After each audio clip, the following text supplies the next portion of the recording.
What if the entire architecture of your brain was never meant to merely survive, but to ascend? We're taught that the mind is a processor, a tool to help us think, solve, achieve. But what if that's only the ground floor? What if your consciousness right now is only scratching the surface of a vast neurological cathedral, a hidden map within your own skull, stretching across dimensions of perception, emotion, intuition, and even divinity? This isn't science fiction. This is the frontier of what Timothy Leary, Robert Anton Wilson, and Antero Alley referred to as the eight-circuit brain, a revolutionary map of human consciousness. And just like we upgraded from dial-up internet to fiber optic speeds, this model offers a pathway to upgrade your mind to its God mode. So let's begin not with theories, but with an invitation. Close your eyes for a moment and breathe. Think back to the earliest memory you can recall, not a photograph in your head, but a feeling. That primal sense of being, before language, before identity. You were in a body, and your entire reality was simple. Am I safe? Am I warm? Am I held? That is where everything begins. Circuit 1, the Biosurvival Foundation. The first circuit is the Biosurvival Circuit. This is the operating system of a newborn, the base-level concern of all life. Safety, nourishment, shelter. But here's the twist. Most of us get imprinted in this circuit by random chance, our birth conditions, our early traumas, our first caregivers. These early imprints are like tattoos on the nervous system. If a child was held, loved, touched, spoken to gently, this circuit wires with trust. But if they were neglected, shamed, or exposed to chaos, the circuit wires with anxiety and fear. Now fast forward. That wiring doesn't just disappear, it's still running you. Ever felt a sense of dread walking into a room even when nothing was wrong? Ever clung to comfort zones that no longer serve you? That's your first circuit screaming, stay safe, don't move, don't grow, it's dangerous out there. But here's the empowering part. This circuit can be rewired. Through breathwork, somatic therapy, cold exposure, safe touch, and deep body-based presence, you can reparent your nervous system. You can teach it. I am safe now. I am in control. Over time, your body stops reacting to life as a battlefield and starts opening as a temple. And when the first circuit calms, it opens a gate. You're no longer just surviving. You're standing, ready to take on the world. And so, your mind shifts upward into the second circuit. Circuit 2, the emotional territorial game. This circuit is where the social animal wakes up. It governs dominance, submission, pride, shame, territorial behavior. It's the peacock feathers, the alpha wolf, the social ladder, and it plays out in us every day, in traffic, in workplaces, on social media. Ever wondered why someone cutting you in line at a coffee shop can ruin your entire mood? That's not logic, it's territorial programming. We all have emotional imprints from childhood. Whether we felt respected or dismissed, empowered or belittled. These imprints become scripts that shape how we navigate power dynamics. Some of us become aggressive to feel in control. Others shrink to avoid conflict. But neither extreme is liberation, it's programming. To transcend this circuit, we must become conscious of our triggers. We must ask, am I acting from truth or from a wounded ego defending its turf? Real power doesn't bark. It radiates. When you've integrated this circuit, you walk into a room and don't need to prove anything. You've reclaimed your center. You've evolved beyond the game of dominance and into the realm of presence. And once you're no longer trapped in fight or flight or ego pride, your brain unlocks the next level of perception.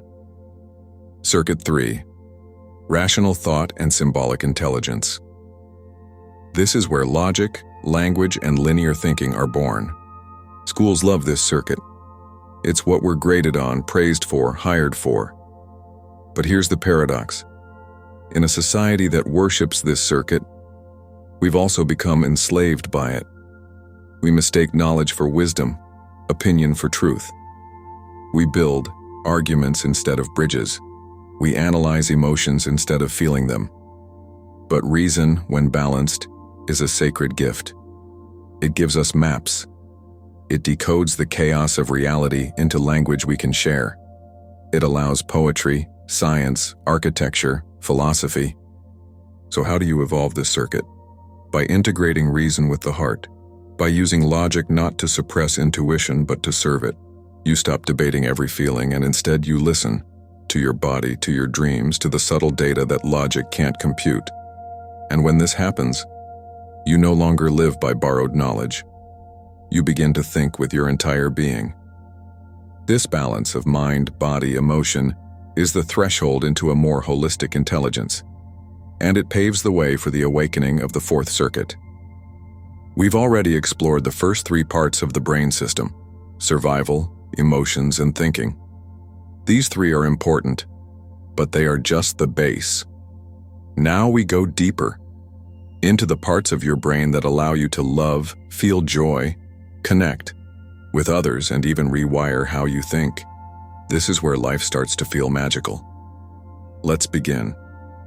Circuit 4. The heart and human connection.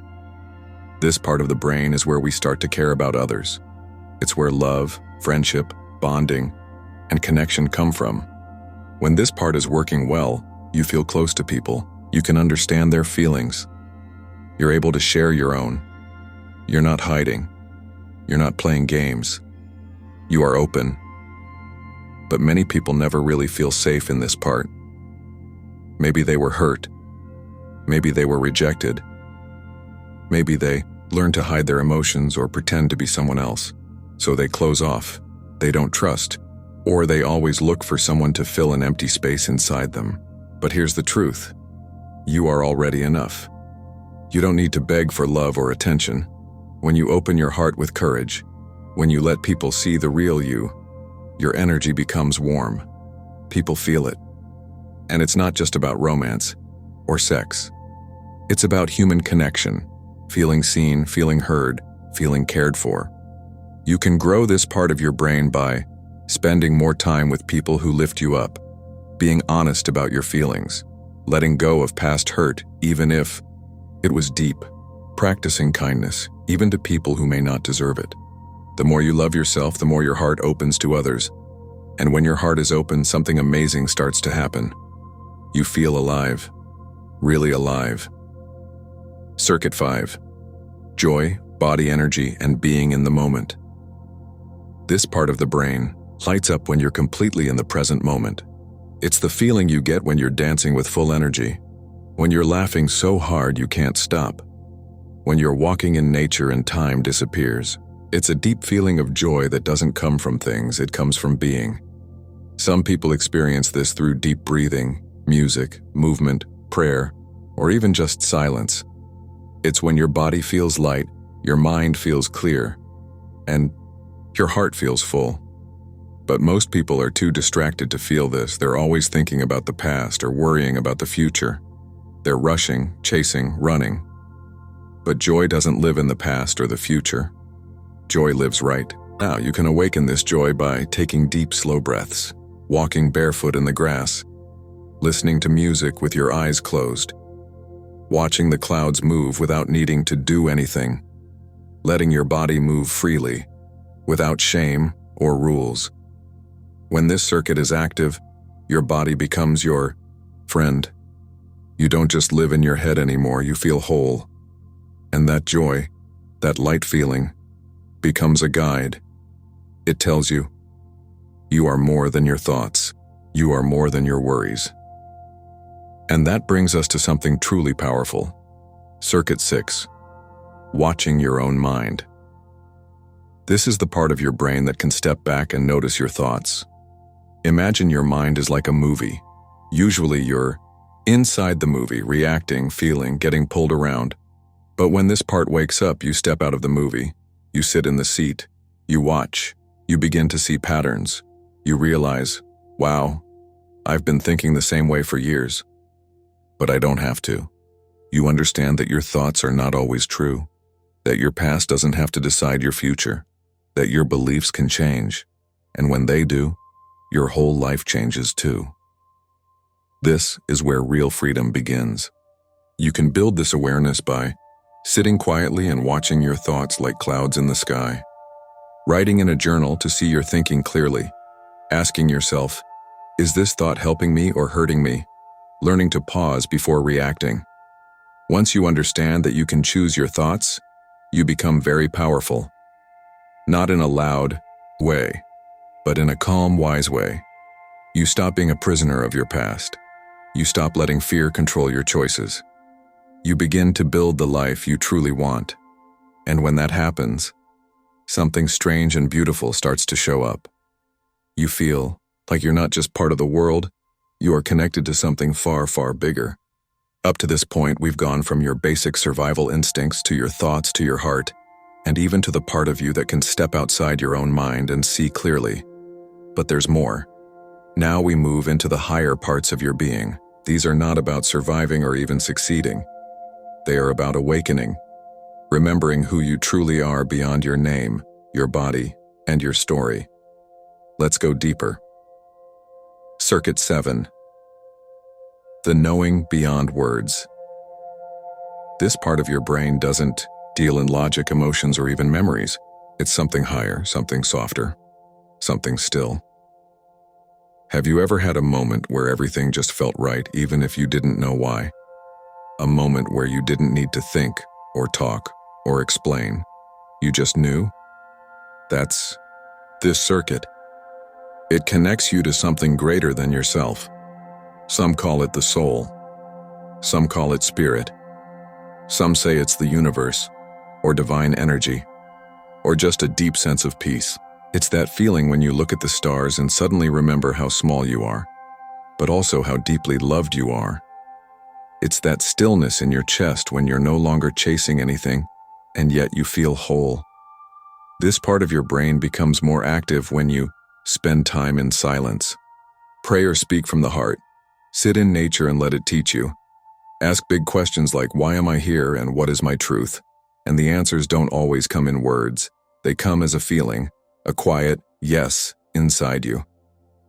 When this part of you opens, you stop feeling so alone. You realize that something greater is guiding you, that even in your hardest moments you are never truly lost, and once this becomes part of your everyday awareness, something even deeper wakes up. Circuit 8. Pure light, pure being.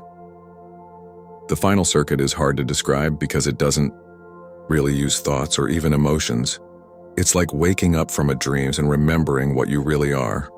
Not your name, not your job, not your problems, but a spark of light, a piece of the eternal consciousness itself. This is the part of the brain that connects with what some call God, the source, or the universe. But again, it's not about believing anything. It's about experiencing something real, something so peaceful, so silent, so full of love that it changes how you see everything. When this part is active, even for a moment, life stops feeling like a battle. You see that everything, the joy, the pain, the people, the moments, is part of a giant, beautiful dance. You are not separate from it. You are in it. You are it. Even if this sounds far away from where you are now, trust that this part already lives inside you. It's not something you need to go find, it's something you remember. And when it wakes up, it brings deep understanding. You forgive more easily. You smile for no reason. You stop chasing and start being. Because you've seen the truth. You were never broken. You were never small. You were just waiting to come home to yourself. The journey of the 8 circuits. Let's remember how far you've come. First, you began with the instinct to survive. Second, you learned to feel emotions and protect yourself. Third, you started to think, solve, and speak. Fourth, you opened your heart to love and human connection. Fifth, you found joy in your body in the present moment. Sixth, you stepped back and learned to choose your own thoughts. Seventh, you touched the deep wisdom that lives beyond words. Eighth, and finally, you became one with all that is. This is the map. This is the model. This is your brain's secret path to awakening. Not just for monks, not just for mystics, but for you, right now, in this life. And the best part? You don't need to rush. You don't need to be perfect. You just need to begin. Start with breath. Start with honesty. Start with love. And trust that every time you choose awareness over fear, kindness over control, truth over ego, you are lighting up parts of your brain that were waiting for this exact moment. You are not small. You are not alone. You are not limited. You are light. You are energy. You are infinite.